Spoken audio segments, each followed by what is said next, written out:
안녕하세요. 사연에 빠지다의 DJ 민영입니다. 오늘 사연은요, 악마 같은 새언니를 직접 고발하신 사연자님의 이야기인데요.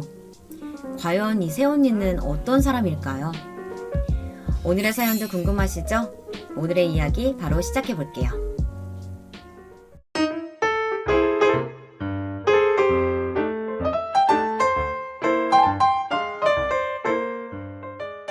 안녕하세요.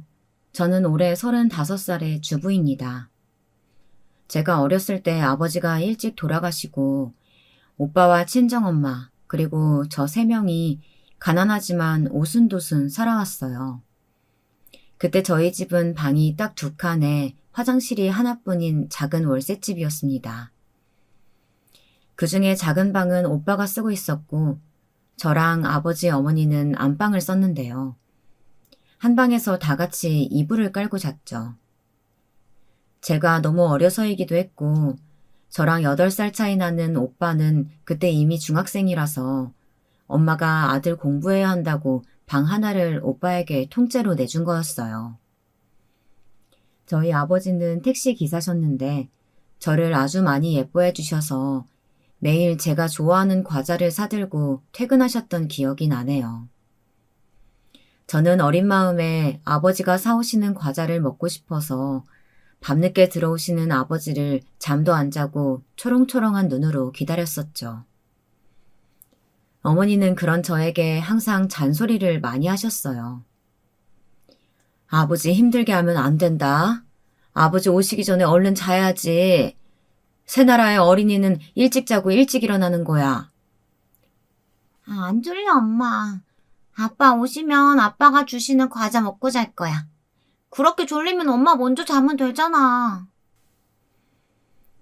그날따라 저는 어서 잠자리에 들라는 엄마를 보채며 아버지가 오시기 전까진 안 자겠다고 고집을 부렸다고 하네요. 아마도 제가 뭔가 앞일을 예견해서였을 것인지도 모르겠어요. 왜냐하면 그날에 저희 아버지가 돌아가셨다고 병원의 응급실에서 전화가 왔거든요. 항상 밤 10시쯤에는 퇴근을 하셨던 아버지가 12시가 다 지나도 오시지 않으셔서 어머니의 얼굴은 걱정스러운 빛이 역력했었던 기억이 나네요. 그러나 전 철없는 어린애였던지라 그저 아버지가 사들고 오실 과자에만 정신이 팔려 있었죠. 아버지 오시면 과자 먹고 자야지. 하는 생각뿐이었습니다. 오빠는 작은 방에서 공부를 하고 있었고 적막했던 방 안에 크게 전화벨이 울렸습니다. 유난히 크게 울린 전화벨 소리에 엄마는 화들짝 놀라서 전화를 받으셨어요. 네. 네. 네? 뭐라고요? 그럴 리가. 정말 우리 남편이 죽었다고요? 엄마는 순식간에 얼굴에 흙빛으로 변해서는 충격으로 더 이상 말을 잇지 못하셨어요. 그리고 그대로 쓰러지셨습니다. 전화 내용을 듣고 옆방에서 오빠가 달려나왔어요. 엄마는 기절을 하셨고 오빠가 전화를 받아서 울면서 저와 정신없는 엄마를 챙겨서 셋이 같이 대학병원 응급실로 갔습니다. 저희 아버지는 어디 계신가요? 오빠는 입술을 깨물며 응급실 간호사에게 물었습니다. 그러자 간호사는 자기를 따라오라면서 응급실로 가는 게 아니라 지하에 있는 영안실로 우리를 안내했습니다. 어머니는 멍한 얼굴로 유령처럼 걸어갔고 오빠는 그런 엄마의 어깨를 부축하고 내 손을 잡으며 빨리 따라오라고 했습니다. 나 가기 싫어. 우리 아빠 돌려내. 철이 없었던 저는 오빠에게 짜증을 부리면서 울기 시작했어요. 오빠는 그런 저를 달래가며 시체 안치실 앞에서 한참 숨을 고르더니 떨리는 손으로 문을 열고 안으로 들어갔어요. 그곳에서 본 아버지의 얼굴은 처참하게 갈려 있었습니다. 엄마는 또 시체 안치실 바닥에 힘없이 쓰러지셨고 오빠는 터져나오는 울음을 참으면서 어린 저의 눈을 가렸습니다. 하지만 저는 아버지의 얼굴을 보고야 말았고 그 피투성이가 된 얼굴은 한동안 어린 저의 꿈에 나와서 제 밤을 괴롭히곤 했습니다. 아버지가 돌아가신 후 어머니는 정신적으로 많이 힘이 드셨는지 우울증 약을 복용하기 시작했습니다. 아버지가 돌아가신 것이 꼭 엄마의 탓인 양 자책하면서 무기력에 빠져서 집안일도 하지 않고 하루 종일 멍하니 밥도 안 드시고 술로 보내시기도 하셨습니다. 저와 오빠는 그런 엄마를 보는 것이 더 고통이었습니다. 오빠는 학교 가기 전에 엄마 드시라고 아침을 차려놓고 나갔지만 엄마는 하루 종일 아무것도 드시지 않았고 밤에 집에 돌아와서는 한숨을 쉬며 그 밥을 쓰레기통에 버리는 나날이 몇 달간 계속되었습니다. 결국 오빠는 공부를 하던 것을 접고 고등학교만 졸업하고 바로 취직을 해서 저와 친정엄마를 먹여 살렸어야 했어요. 오빠는 이를 악물며 반도체 공장을 다니고 그곳에서 반장, 팀장을 거쳐서 공장장이 되었습니다. 저도 집안 형편을 생각해서 산업체 고등학교를 나와서 모직 공장에 취직을 하였습니다.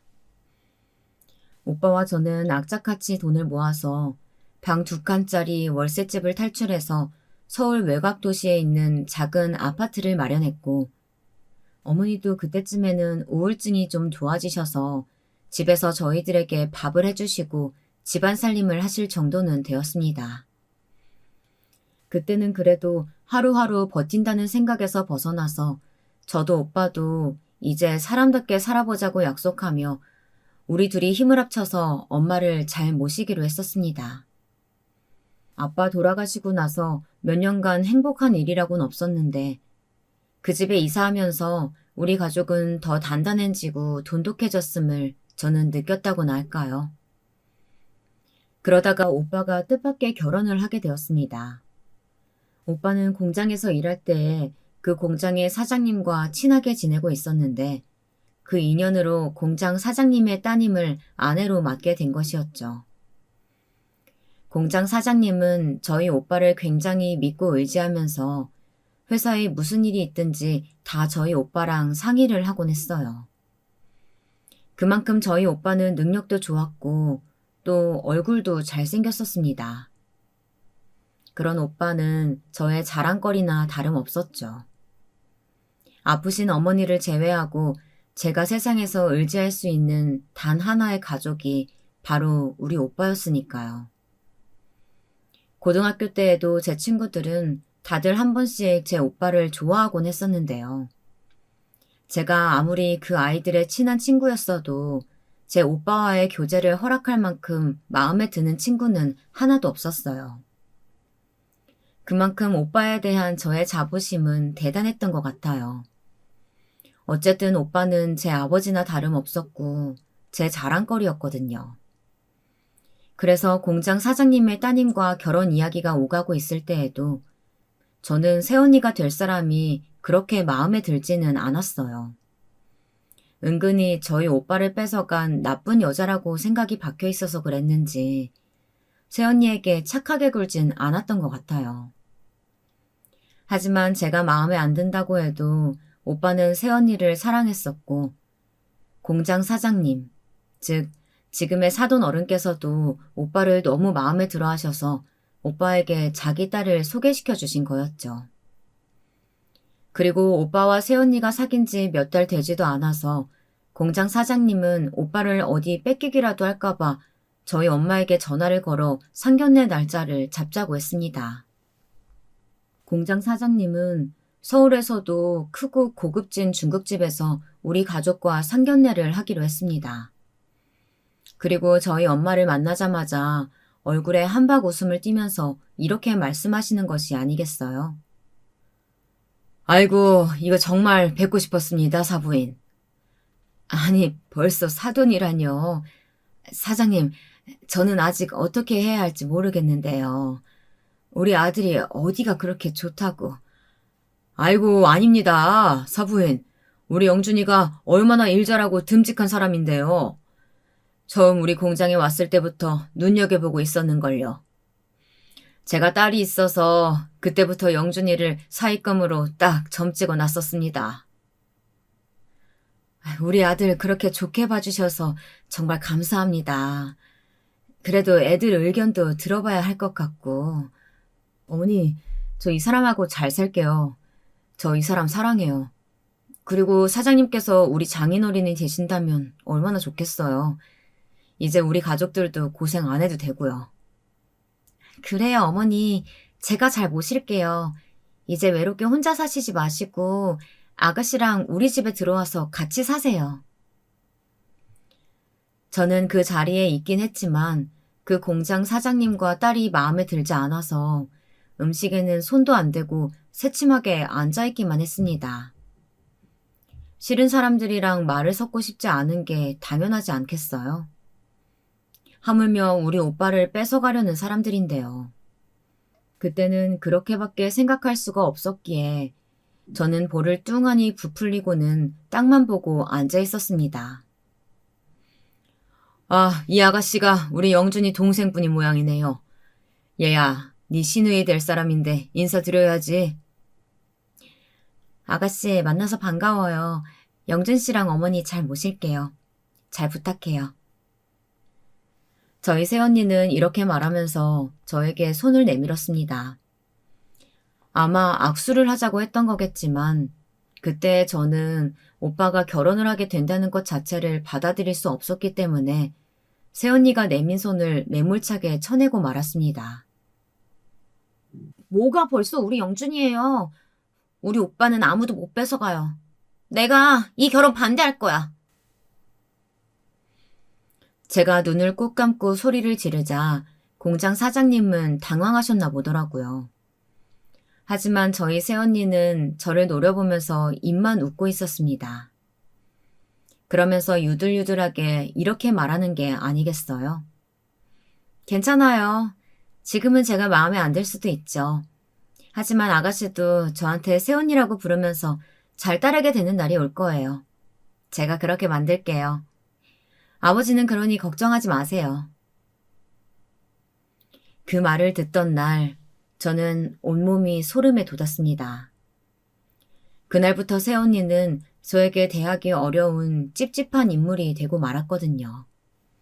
그 상견례 날 이후로 저는 매일같이 어머니에게 새언니랑 오빠가 안 어울린다고 하면서 둘의 결혼을 방해하려고 별짓을 다 했습니다.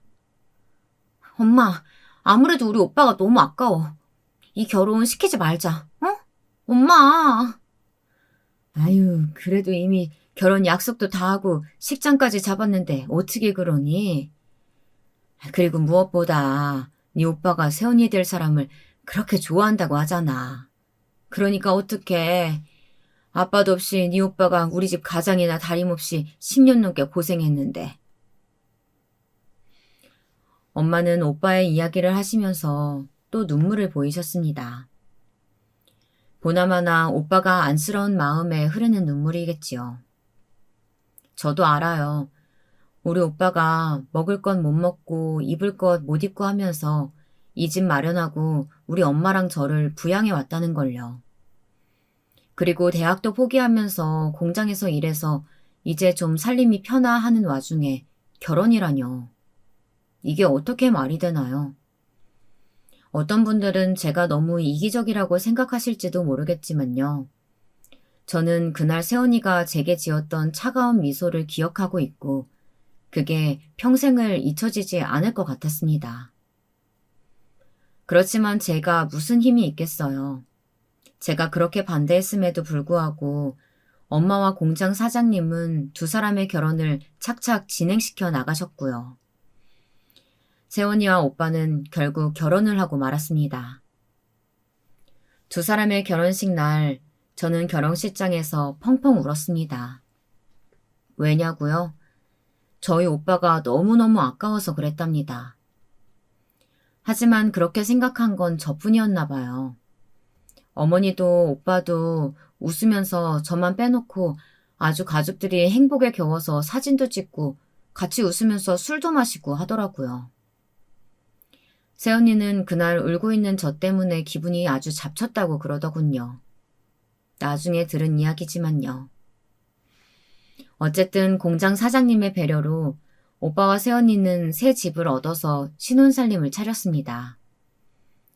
새언니는 아버지에게 어떻게 이야기를 잘했는지 서울 시내에 있는 25평짜리 브랜드 아파트를 얻었더라고요.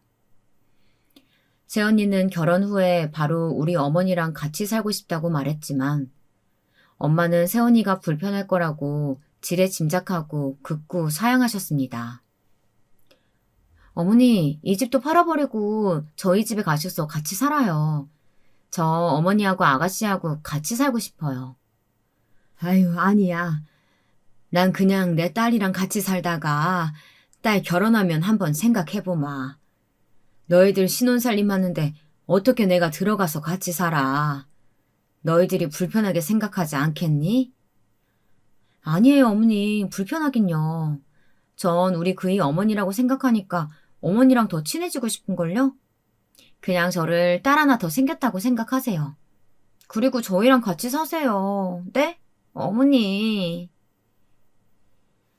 그렇게 말하면서 애교를 부리던 새언니의 술수는 알고 보니 더 큰 집으로 이사하려고 욕심이었다고 생각했습니다. 그때 그날 상견례 때의 새언니의 쎄한 분위기를 계속 알아봤어야 하는데 말이죠. 우리 어머니는 오빠한테 정성을 다하는 새언니의 모습을 보자 우리 아들 결혼 잘했다고 동네방네 자랑을 하고 다니셨습니다. 오빠는 공장장 직위에서 그 공장 사장님의 사이로 단번에 신분도 상승하고 월급도 올라서 오빠랑 새언니 두 사람이 살기에는 전혀 부족함 없을 정도로 돈을 벌게 되었습니다. 다만 결혼 후에도 오빠는 어머니에게 용돈을 드렸었는데 그 용돈이 거의 우리 집의 생활비나 다름이 없었어요. 저도 공장에서 일을 하긴 했지만 저 혼자 버는 걸로는 우리 두 식구가 먹고 살기만 빠듯하지 제 결혼 자금을 모으는 데는 힘들었었거든요.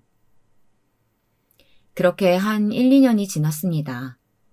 오빠의 장인어른께서도 새언니와의 사이에 손주를 너무나도 기다리셨어요. 그런데 오빠와 새언니 사이에는 아직도 아기 소식이 없었습니다. 물론 저희 엄마도 못지않게 손주를 기다리시기는 했지만 새언니한테 부담 주고 싶지 않다고 하시면서 그 이야기는 거의 꺼내시지 않았죠. 시어머니 입장은 다르다고 하시면서 지금 아기 이야기를 꺼내면 새언니가 스트레스 받을 거라고 극히 말을 아끼셨습니다. 그래도 아들이 서울에 번듯한 집이 생기자 어머니는 우울증에 늪에서 탈출하셨는지 하루하루 밝아지시며 아버지의 죽음도 잊어가는 듯이 보였습니다. 그러던 와중에 드디어 저에게도 사랑하는 남자가 생겼고 저도 그 남자와 너무 결혼하고 싶은 마음에 엄마와 오빠에게 조심스럽게 이 남자에 대해서 이야기를 했어요. 저는 오빠 결혼식 때 그렇게 반대했던 저의 행동은 까맣게 잊어버리고 오빠가 제 결혼을 무조건 찬성해 줄 줄 알았나 봐요. 그런데 오빠는 제 예상과는 달리 안 된다면서 펄쩍 뛰는 겁니다. 너는 결혼하기는 아직 어려. 네가 만난다는 그 남자가 싫다는 건 아니야. 그래도 연애해 볼 만큼 해본 다음에 결혼하는 게 낫지 않겠어? 오빠, 나 이 사람 정말 사랑한단 말이야. 그래서 놓치고 싶지 않아. 그리고 결혼의 나이가 무슨 상관이야. 나 고등학교 졸업했고 20살 넘은 성인이야. 충분히 결혼할 수 있어.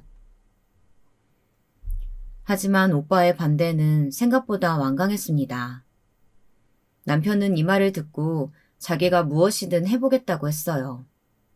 그땐 그 무엇이 뭔지 감히 예상할 수 없었지만 아무쪼록 좋은 방향으로 해결되길 바라면서 저는 오빠 부부와 남편의 상견례 자리를 마련했습니다. 그 자리에서 남편은 오빠를 만나 대뜸 무릎부터 꿇는 게 아니겠어요? 저는 당황해서 어쩔 줄 몰라서 오빠와 제 남편을 번갈아 쳐다보기만 할 뿐이었어요. 자기야, 왜 그래? 얼른 일어나. 오빠 당황했잖아. 형님, 저 오늘 이 자리에서 우리 영진이랑 결혼 허락 꼭 받아내고 말겠다는 각오로 나왔습니다. 제가 내세울 것도 없고 부모님도 없는 고아인 거 잘 알고 있습니다. 그렇지만 누구보다 우리 영진이 사랑하고 있습니다. 제발 저희 결혼 허락해 주세요. 허락하실 때까지 저 이 자리에서 계속 무릎 꿇고 앉아있을 생각입니다. 오빠는 당황한 것 같았지만 결국 이 사람의 진심이 져서 우리 결혼을 허락하게 되었습니다. 제가 결혼을 하게 된 후 어머니는 우리 부부에게 살던 집을 물려주고 드디어 오빠 집으로 들어가 사시겠다고 하셨습니다. 오빠네 집은 서울 강남에 있는 브랜드 아파트였고 오빠네 부부가 아직 아기가 없었던지라 강아지를 한 마리 키우면서 살고 있었어요. 그 집으로 어머니는 간단히 짐을 챙겨서 이사를 가시고 원래 엄마와 살던 우리 집에는 저와 남편 두 사람이 살게 되었습니다. 남편은 고아였지만 성격이 밝고 긍정적이라서 저를 공주처럼 대접해주면서도 힘든 일을 하고 들어와서도 제 앞에서는 힘든 내색도 않고 집안일을 돕곤 했어요. 그런 걸 보면 전 남편 복이 있나 봐요. 그러다가 제가 임신을 하게 되자 새언니는 대놓고 저를 질투하기 시작했습니다. 제가 임신했다고 오빠한테 말하자마자 새언니가 득달같이 전화를 또 했더라고요. 아가씨, 임신했다면서요? 신혼생활 거의 없었겠네? 결혼한 지 얼마나 됐다고 벌써 임신을 해요. 혹시 속도 위반 아니었어요? 새언니가 말하는 투가 축하하는 게 아니라 비아냥거리려는 의도가 너무 뻔히 보이니까 당연하게도 저도 말이 곱게 나가지는 않더라고요. 아니, 아닌데요? 결혼하고 나서 생긴 거예요. 그리고 새언니가 축하받아야 할 때가 훨씬 지났는데 내가 먼저 애가 져가지고 속상한가 봐요. 뭐 그런 마음은 이해는 하지만 우리 오빠한테는 문제는 없는 걸로 아는데. 새언니 혹시 병원 가봐야 하지 않아요? 제가 이렇게 쏘아붙이듯이 말을 하니 새언니는 기가 막혀서 콧방귀를 뀌었습니다. 나는 좋은 마음으로 축하해주려고 전화했는데 아가씨는 아직도 내가 오빠 뺏어갔다고 생각해요? 그래서 나한테 이렇게 못되게 구는 거죠? 그런 거 아니에요. 새언니가 먼저 말 이쁘게 안 했잖아요. 속도 위반했냐면서 기분 나쁘게 말한 건 새언니잖아요. 새언니와 오빠는 동갑이었고 아직도 아기가 없는데 27밖에 안 된 제가 임신을 했으니 새언니로서는 질투가 날 법도 했겠죠. 거기다 우리 엄마는 제가 계속 입맛이 없다, 몸이 힘들다 하면서 집으로 부르면 어머니는 또 딸네 집에 와야 했으니까요.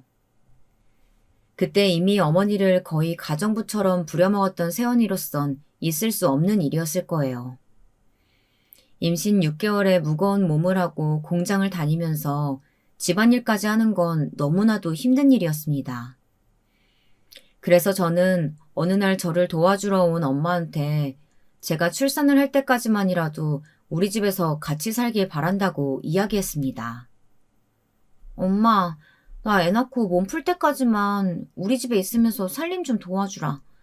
새언니네는 강아지 한 마리밖에 없고 새언니는 집안 살림밖에 안 하잖아. 응? 엄마, 나 좀 도와줄 수 있지? 그랬더니 엄마가 펄쩍 뛰면서 그건 안 된다고 말씀하시는 겁니다. 저는 크게 놀랐어요. 아무리 그래도 내가 딸이고 팔은 안으로 굽는 건데 오빠네 집에서 할 게 있으면 얼마나 있다고 내 부탁을 거절할까 엄마에게 서운한 감정마저 들더라고요. 제가 하도 기가 막혀서 왜 안 되냐고 그 이유를 묻자 어머니는 갑자기 안절부절 못하시더니 손을 덜덜 떠시는 거예요. 뭔가 말할 수 없는 큰 비밀이 있는 것 같았어요. 너희 오빠랑 새언니가 그 집에 내가 없으면 큰일 나는 줄 알아. 그러니까 난 네 산후조리는 못 해줘. 그런 줄 알고 엄마가 돈 줄 테니까 산후조리원이나 도우미 알아봐. 그게 더 마음 편할 거야, 너한테도. 엄마, 나한테 정말 그럴 거야? 나도 엄마 딸이잖아. 그런데 왜 내 편은 안 들어줘? 응? 그렇게 오빠가 잘해줘? 새언니랑 사는 게 더 좋아? 27밖에 안 된 철없는 저는 얼마나 서운했겠어요. 그래서 저는 엄마하고 그날 크게 싸웠습니다. 그리고 다 필요 없다고 다시는 엄마 도움 안 받겠다고 하면서 엄마를 오빠 집으로 다시 돌려보내 버렸습니다. 그러면 안 되는 거였는데 그날의 행동을 저는 평생 두고두고 후회하게 되었습니다. 그 후 몇 달이 지나고 출산일이 임박해서 저는 아기를 낳게 되었어요. 제가 아기를 낳던 날 오빠와 새언니는 조카를 보겠다고 제가 출산한 산부인과에 왔었다고 하네요. 저는 자느라 못 봤지만 남편이 나중에 이야기하기로는 둘 다 우리 아기한테 홀딱 빠졌다고 하더라고요. 자기야, 우리도 아기 낳고 싶다. 그치? 자기는 어떻게 생각해? 물론 낳고 싶지. 그런데 아기가 우리가 갖고 싶다고 그냥 생기는 건 아니잖아. 그러니까 기다려보자. 우리도 언젠가 천사가 찾아오겠지. 조급하게 생각하지 마, 자기야. 우리 아기를 신생아실에서 보고 난 후에 두 사람은 이렇게 이야기했습니다. 지금에서야 알게 된 것이지만 오빠는 그때 우리 엄마 몰래 정관 수술을 했었다고 하네요. 물론 그 사실을 새언니도 몰랐습니다. 오빠는 공장 사장님, 즉 지금의 장인어른의 기대를 배신한 셈이 되고 말았지만 가족 모두가 그것을 알게 된 건 훨씬 나중의 일이었습니다. 저는 지금도 오빠가 왜 그런 선택을 했는지 이해가 안 되지만 오빠는 오빠 나름대로 이유가 있었겠죠. 어쨌든 저는 아기를 낳고 얼마 되지 않아서 공장을 그만두게 되었습니다. 처음에 저는 남편과 맞벌이를 하고 싶어서 엄마에게 은근히 아기를 키워달라고 말하려고 했습니다. 그러나 출산하기 전에 산후조리도 해주려고 하지 않으셨던 엄마가 어떻게 우리 아기를 키워주실까 하는 걱정과 제 자존심에 스크래치가 나면서까지 엄마한테 절실하게 부탁을 하고 싶지는 않았어요. 그때 우리 남편이 저에게 해준 말이 생각나네요. 자기야, 우리 아이니까 우리가 키우자. 내가 자기 힘들지 않게 집안일 더 도와줄게. 힘들어도 아이는 장모님께 맡기기보다는 우리 힘으로 키워보는 게 나나 자기한테도 더 도움될 거야. 아기 보는 것도 집안일도 내가 더 많이 할 테니까 자기는 쉬워. 애만 신경 쓰고, 알았지? 정말이지? 역시 우리 자기밖에 없네. 난 정말 남편복 있는 여잔 것 같아. 여보, 사랑해. 저는 남편을 꼭 안아주면서 남편에게 어리광을 부렸습니다. 그러면 우리 남편은 저의 어리광을 다 받아주면서 울적한 저의 마음을 위로해주곤 했지요. 여러분, 세상에 이렇게 착한 남편이 있을까요? 어쩌다 보는 TV 예능에서 나오는 문제적 남편들을 보면 전 정말 결혼 하나는 잘한 것 같아요. 그래서 지금까지 엄마 도움 안 받고 저희 부부 힘으로 우리 딸을 잘 키워왔어요. 그 후부터 우리 엄마는 정말로 우리 집에 거의 오시지 않으셨어요. 친정에 가고 싶어도 엄마가 오빠랑 같이 사니까 새언니와 마주치기 싫어서 오빠네 집에 잘 가지도 않았습니다. 그것 또한 지금은 후회가 되는 부분이죠. 엄마가 새언니의 집에서 어떤 대접을 받고 사는지 정도는 알았어야 하는데 말이에요. 그러던 어느 밝고 조용한 봄날이었습니다. 저는 여느 때와 다름없이 우리 딸 어린이집 등원 준비로 바쁜 아침을 보내고 있었어요. 딸, 이리 와. 엄마가 머리 묶어줄 테니까. 그리고 얼른 밥 먹고 어린이집 가야지. 싫어. 오늘은 어린이집 안 가면 안 돼? 아, 아파. 나 여기 어제 다쳤단 말이야. 딸은 꾀병을 부리면서 어린이집을 안 가려고 머리를 쓰곤 했었거든요. 저는 웃으면서 거실을 돌아 딸을 꽉 안아들고 말했습니다. 안 돼, 우리 딸. 오늘따라 왜 이럴까? 어린이집에서 누가 괴롭혀? 아니, 그건 아니지만. 나 여기 다쳐서 병원 가고 싶어. 어린이집 안 갈래. 거긴 엄마가 밴드 붙여줄 테니까 이리 와. 딸은 기껏 생각한 핑계가 안 통하자 고개를 젓고 풀이 죽어서는 얌전히 제 앞에 앉았습니다. 저는 얼른 딸의 머리를 솜씨 좋게 따아주고 앞머리에 반짝거리는 핀을 꽂아주었습니다. 아무래도 그냥 이유 없이 가기 싫은 날이었나 봐요. 그런 때는 어리광을 받아주면 안 되니까요.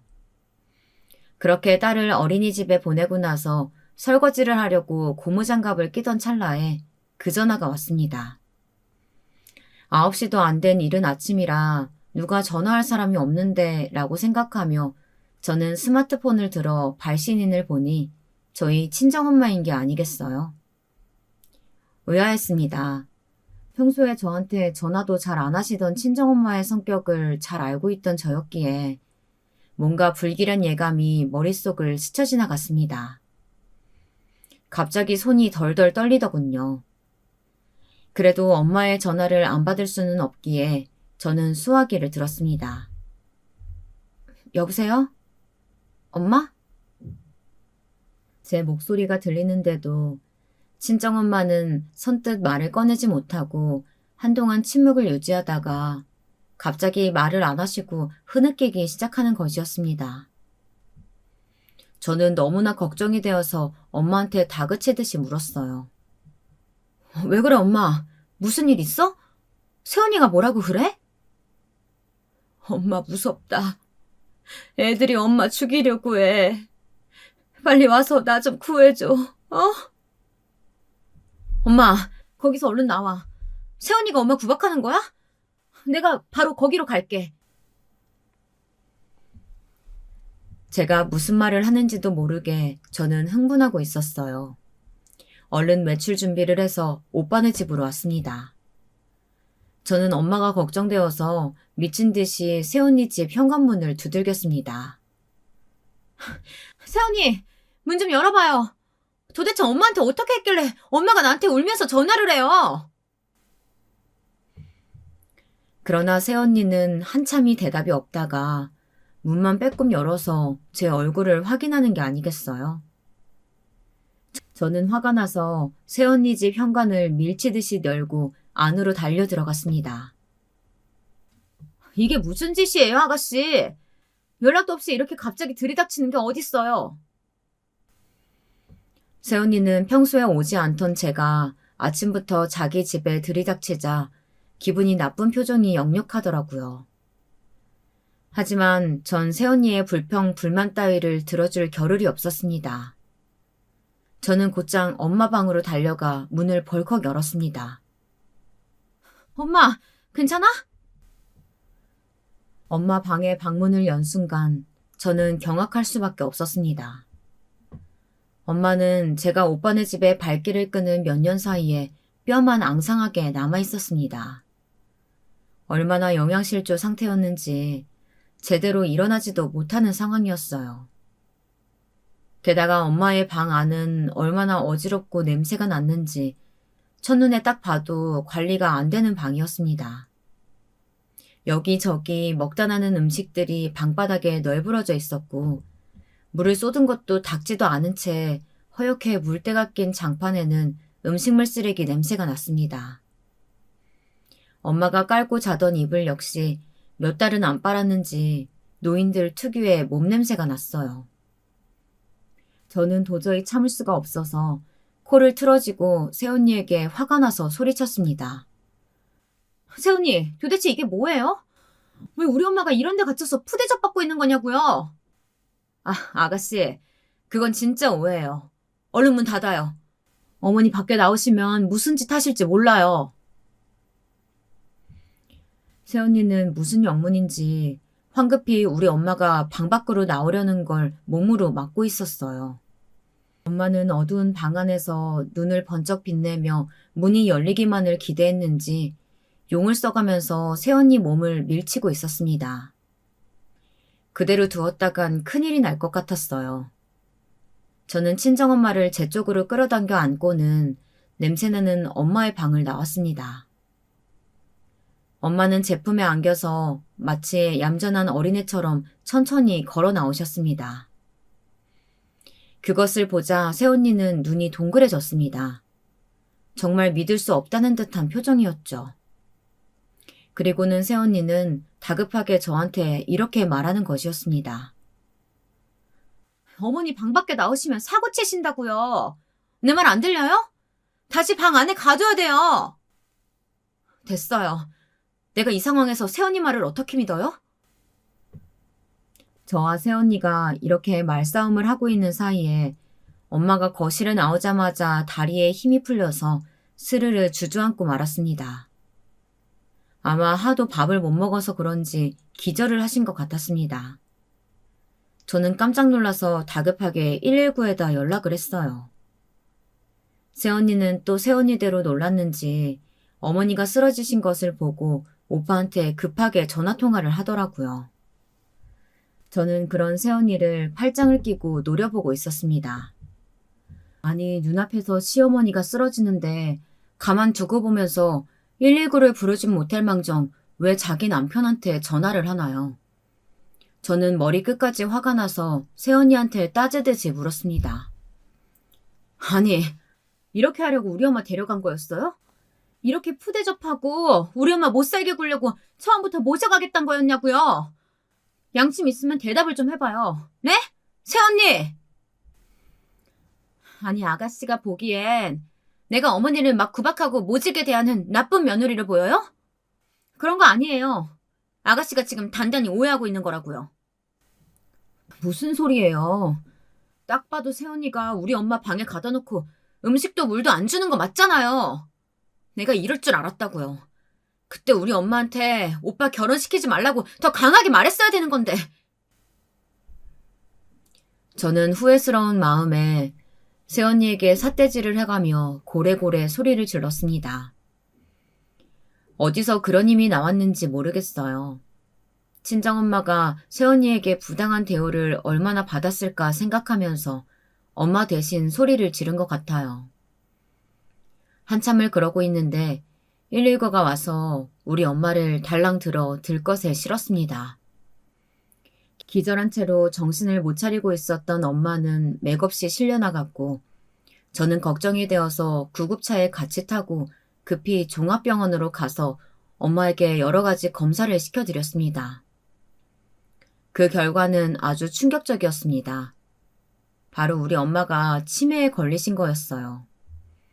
그래서 방안 여기저기에 음식을 뿌리고 씻지도 않으시고 몇 달을 냄새나는 몸으로 지내신 거였습니다. 저는 쏟아지는 눈물을 주체할 수가 없었어요. 엄마에게 너무 미안했습니다. 뒤늦게 달려온 오빠와 새언니를 붙잡고 저는 통곡을 했습니다. 아버지가 돌아가신 후로 그렇게 울어본 건 처음이었을 겁니다. 우리 엄마가 왜 벌써 치매에 걸리신 거야? 어? 대답 좀 해봐, 오빠. 도대체 왜? 이게 말이나 돼? 우리 엄마 아직 70도 안 됐잖아. 60대 중반에 무슨 치매냐고. 오빠는 한참을 묵묵부답 말을 않더니 울고 있는 저를 병원 벤치에 앉혀놓고 참 기가 막히는 사연을 쏟아놓았습니다. 오빠도 처음에는 엄마가 우울증 증세로 밤에 잠도 안 주무시고 그래서 그런 줄로만 알았다고 하더라고요. 그런데 어느 날 새언니랑 안방에서 잠을 자고 있는데 부엌에서 우당탕 소리가 나서 혹시 도둑이라도 들었나 하고 놀라서 나가봤더니 엄마가 부엌을 뒤져서 맨손으로 밥통에서 뜨거운 밥을 뭉쳐서 허겁지겁 꺼내 드시고 있더랍니다. 오빠는 놀라서 엄마를 말리며 물었습니다. 엄마, 무슨 일이야? 왜 그래? 나 배고파. 나 건들지 마. 밥 좀 먹게. 나 좀 그냥 놔둬. 아까 7시에 제가 저녁 차려드렸잖아요. 어머니, 생각 안 나세요? 넌 누구냐? 네 년이 언제 나 밥을 챙겨줬다고 이 난리야? 우리 아들 오면 너한테 당한 일들 다 얘기할 거야. 이 나쁜 년. 그렇게 흰밥을 미친 듯이 입안에 밀어넣으며 소리치시는 엄마는 아무래도 제정신이 아닌 것처럼 보였더랍니다. 그래서 오빠는 엄마를 모시고 동네 병원에 갔더니 치매 증세가 시작되었다고 청천벽력 같은 진단을 받게 된 것이었습니다. 오빠는 걱정이 되어서 새언니에게도 이야기했고 언니는 하루아침에 치매 걸리신 시어머니를 모시게 된 거였습니다. 오빠의 말을 듣고 나자 새언니한테 눈을 뒤집고 달려들었던 제가 너무나도 부끄러워졌습니다. 딸이라고 얼마나 엄마에게 관심이 없었으면 엄마가 치매에 걸리신 것도 지금에서야 알게 됐을까요? 그리고 새언니에게 한없이 미안한 마음이 들었습니다. 제가 쭈뼛거리면서 새언니에게 말을 못하니까 오빠가 새언니를 부르더니 제 앞에 세워놓고 말하더라고요.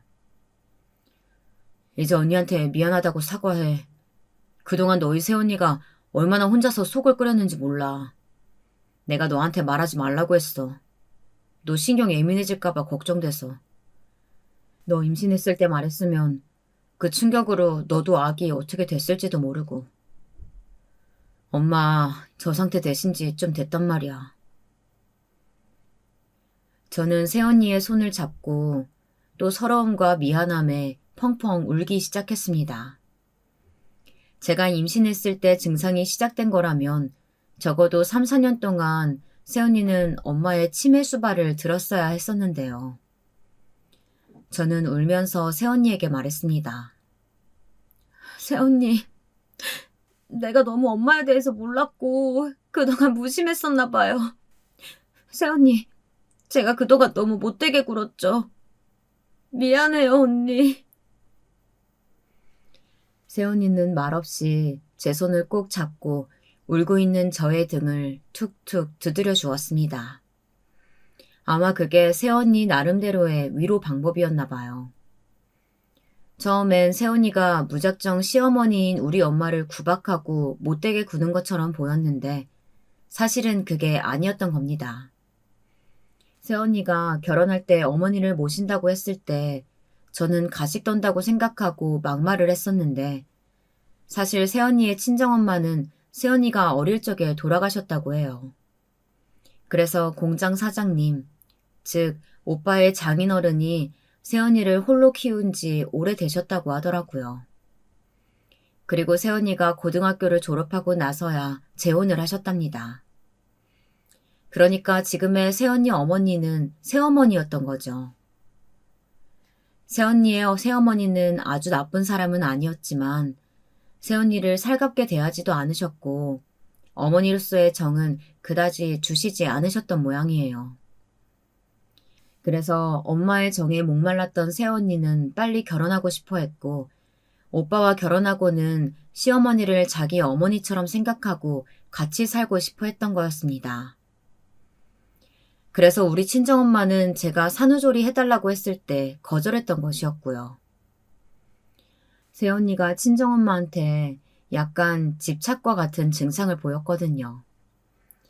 새언니도 우리 엄마가 없으면 잠을 못 자고 언제든지 밤 늦게까지 엄마가 들어오기만을 기다렸다고 하네요.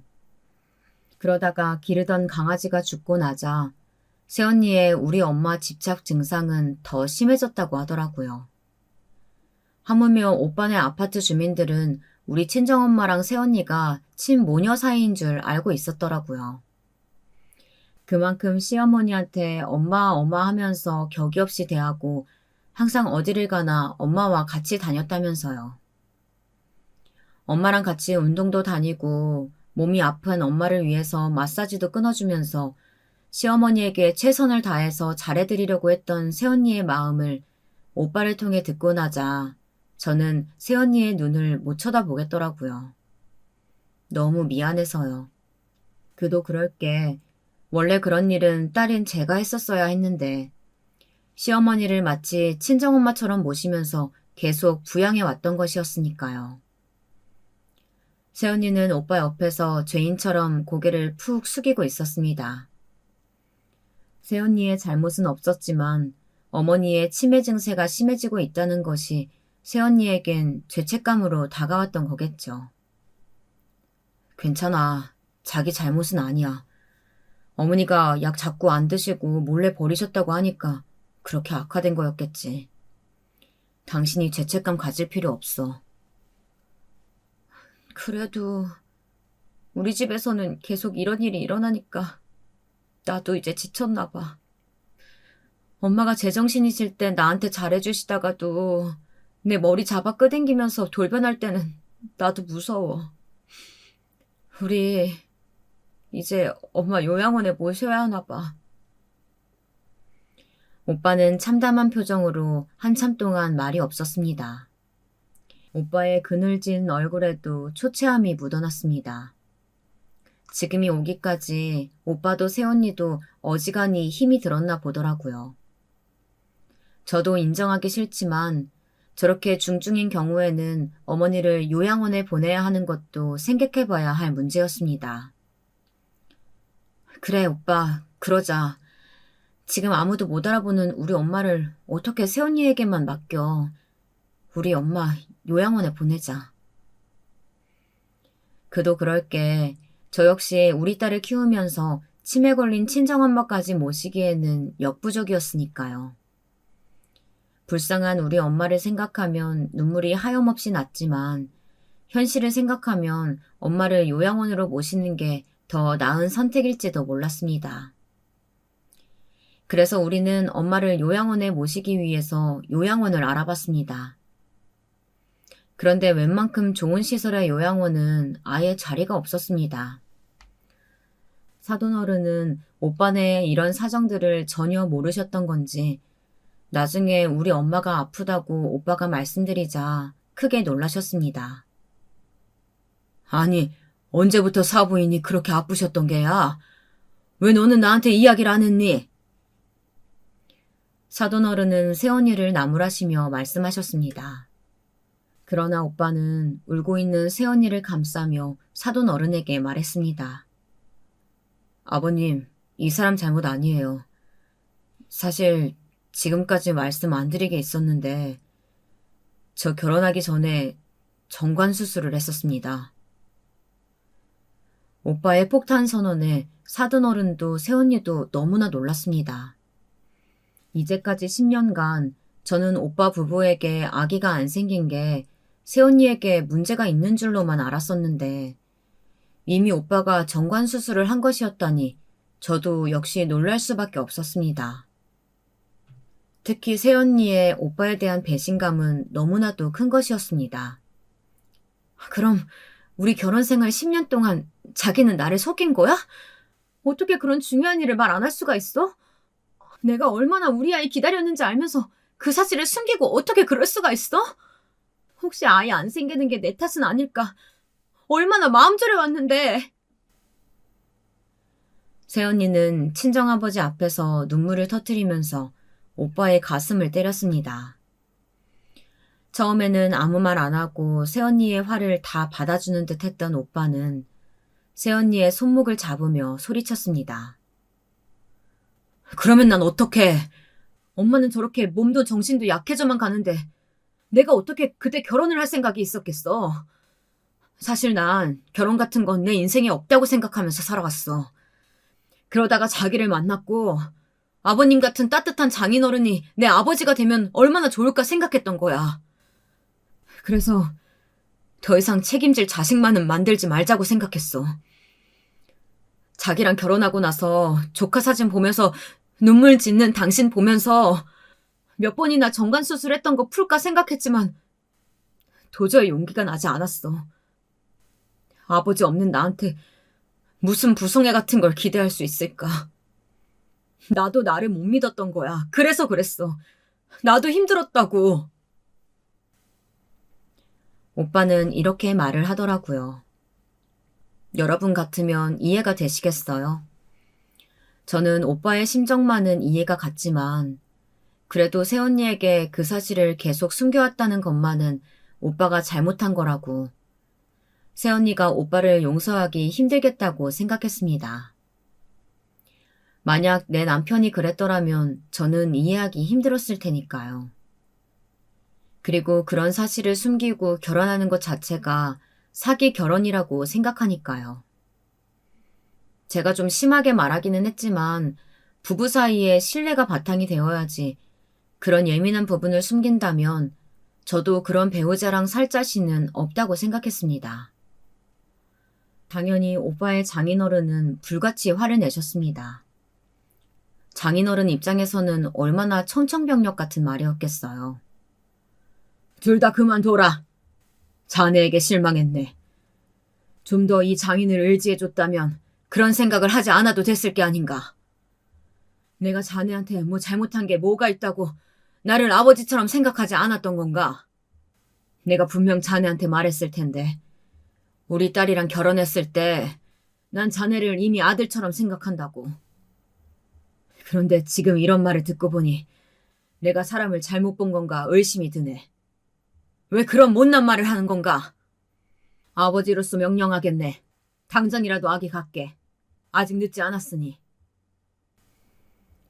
장인어른의 난생 처음 보는 단호한 표정과 말투에 오빠는 적잖이 당황한 얼굴이었습니다.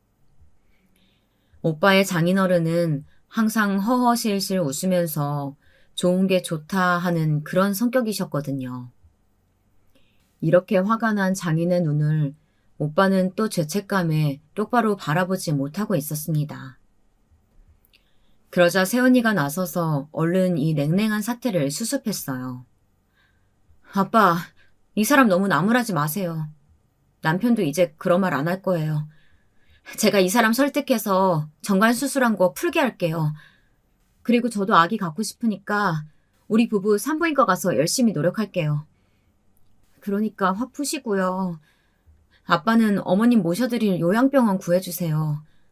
아가씨도 신경 쓰일 테고 어머니 이러다 몸 상하실 것 같아요. 그래, 알았다. 너는 이제 아무 걱정 말고 우리 손주 만드는 것에만 신경 써. 좋은 거 먹고 건강한 몸 만드는 데만 신경 써. 알았지? 우리 딸 닮은 손녀딸 하나, 영준이 닮은 아들 손주 하나 갖고 싶구나. 장인어른 정말 감사합니다. 저 이 사람에게 너무 못할 짓을 한 것 같아요. 아버님 말씀 듣고 정신 차렸습니다. 제가 앞으로 살면서 이 사람에게 진심으로 용서 빌게요. 그리고 아버님 기다리시는 손주도 안겨드릴게요. 마음 푸세요, 아버님. 새언니의 중재와 우리 오빠의 진심 어린 참회의 말에 장인어른은 오빠를 용서하고 마음을 풀기로 하셨습니다.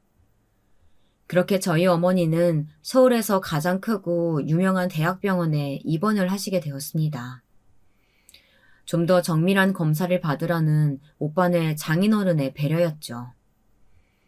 그리고 오빠도 40이 넘어서 정관 보건 수술을 받게 되었습니다. 다행히 수술은 순조롭게 잘 끝나고 오빠와 언니의 노력으로 1년이 지나지 않아 언니도 임신을 하게 되었습니다. 저는 이제 마음을 고쳐먹고 오빠와 새언니의 임신 소식을 진심으로 기뻐해 주었어요. 지금 생각하면 처음부터 새언니를 못마땅해 생각했던 것이 부끄럽고 새언니에게 미안한 마음이 큽니다. 처음에는 비록 좋은 가족이 되지는 못하고 서로 얽히고 설킨 오해들도 많았지만 지금은 오빠와 새언니 부부와 잘 지내고 있습니다. 그리고 오빠의 장인어른에게도 감사한 마음을 갖고 있어요. 어떻게 감사하지 않을 수가 있겠어요. 저도 못하는 우리 엄마 모시기 위해서 그렇게 힘써주신 분들인데요. 그 후로 친정엄마는 이제껏 보였던 치매 증상이 사실 뇌에 생긴 암의 일종 때문이라는 것을 알게 되어서 최대한 날짜를 빨리 잡아서 수술을 시켰습니다. 그래도 얼마나 다행인지 몰라요. 아무것도 모른 채로 치매가 계속 진행이 되었다면 정말 요양원에 가시거나 아마 돌아가셨을지도 몰랐는데 그래도 뇌에서 암덩어리만 떼어내면 정신은 올바르게 되신다고 하니 말이죠.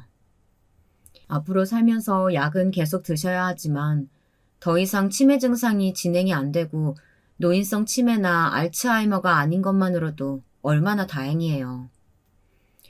어머니도 뇌암 수술 후 몇 달 입원하셨다가 퇴원하여서 거의 보통 사람처럼 건강해지셨습니다.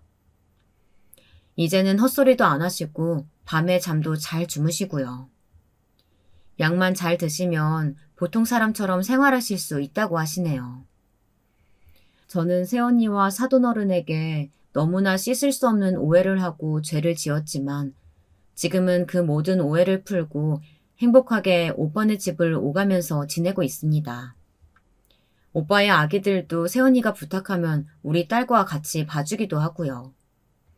오빠네 식구들이 여행 갈 때 어머니와 같이 껴서 저희 가족도 지난달엔 제주도에 다녀왔습니다. 처음에는 오빠와 결혼한 새언니가 우리 집안에 이렇게 복덩이가 될 줄은 저도 우리 엄마도 몰랐을 겁니다.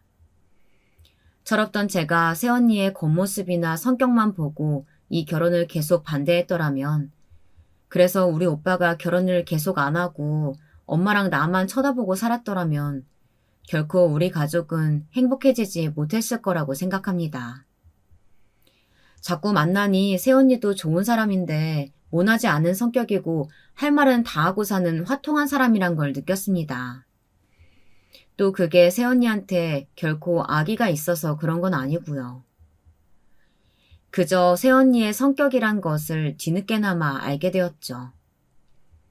그런 새언니 덕분에 제가 가끔씩 속 좁게 굴어도 항상 새언니는 저를 용서했고, 저 역시 고집을 부리다가도 마음을 고쳐먹고 새언니와 오빠의 이야기를 경청하기도 했습니다. 제가 오빠네 부부와 화해하고 나서 가장 좋은 건 이제 엄마를 안 보고 살지 않아도 된다는 것이었습니다. 그동안 저의 오해와 고집으로 인한 엄마와의 사이에 벽이 없어졌고, 엄마가 건강을 되찾게 도와주신 새언니와 새언니의 아버지에게 항상 감사한 마음뿐입니다. 여러분, 오늘 제 이야기는 여기서 끝입니다. 제 이야기 어떠신가요? 저는 새언니를 만나고 새언니와 가족이 되어가는 과정에서 느낀 점이 있다면, 사람을 처음 봤을 때 첫인상으로만 판단하면 안 된다는 거였습니다. 제가 만약 오빠와 상견례를 했던 그날로 돌아간다면 아마 철없던 저 자신에게 꿀밤 한 대는 때려주고 와야 속이 시원했을 것 같아요. 만약 오빠와 새언니가 저의 반대로 인해서 결혼을 못하게 되었더라면 지금 제가 누리는 행복은 없었을지도 몰랐으니까요. 지금도 그 생각을 하면 가슴이 두근두근합니다. 사람을 겉모습만으로, 그 사람의 말투만으로 판단하시지는 마시길 바랍니다. 제가 인생에서 가장 뼈저리게 느낀 사건으로 인해 제 인생 좌우명은 바로 그거랍니다. 말만 번지르르하게 하는 사람보다는 좀 투박하더라도 진국인 사람이 좋다는 것을 느꼈죠. 아마도 우리 새언니는 바로 그런 사람인 것 같습니다. 저도 오빠 부부에게 속 좁고 이기적으로 굴었던 저의 지난날을 반성하고 이제부터 친정엄마에게 효도하고 오빠네 부부와 사이좋게 잘 지내보려고 합니다. 그럼 저의 긴 이야기 들어주셔서 감사하고요. 여러분도 모두 행복하세요.